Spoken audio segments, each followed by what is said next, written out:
চণ্ডালিকা নৃত্যনাট্যে কবির বিদ্রোহী মানসিকতার বহিঃপ্রকাশ হয়। সমাজের অন্ধকারের প্রতি আলোর দিশারি হয়ে ওঠেন তার আর এক নায়িকা প্রকৃতি।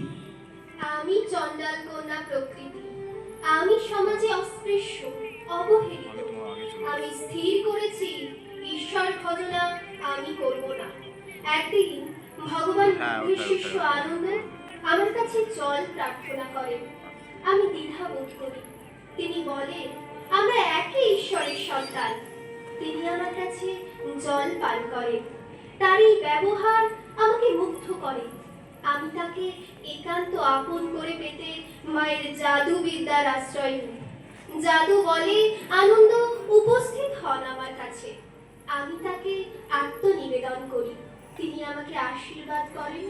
কিন্তু এই পদস্খলনে সন্ন্যাসী আনন্দের মনে অনুশোচনা হয়।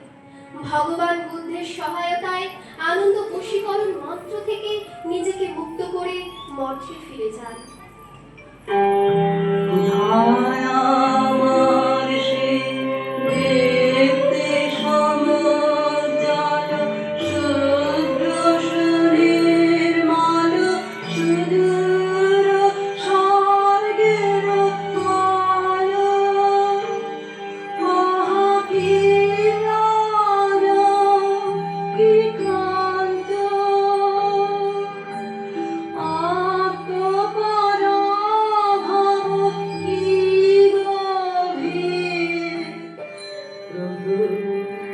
এসে